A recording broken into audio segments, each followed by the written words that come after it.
श्रियकान्ताय कल्याणनिधये निधयेतिनाम् श्रीवेङ्कटनिवासाय श्रीनिवासाय मङ्गलम् लक्ष्मी सविभ्रमालोकसुभ्रूविभ्रमचक्षुषे चक्षुषे सर्वलोकानां वेङ्कटेशाय मङ्गलम् श्रीवेङ्कटाद्रिशृङ्गाग्रमङ्गलाभरणाङ्गये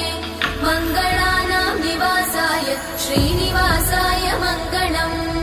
सर्वावयव सौन्दर्य सम्पदा सर्वचेतसां सदा सम्मोहनायास्तु वेङ्कटेशाय मङ्गलम् नित्याय निरवध्याय सत्यानन्दचिदात्मने सर्वान्तरात्मने श्रीमद् वेङ्कटेशाय मङ्गलम् स्वतः सर्वविदे सर्वशक्तये सर्वशेषिने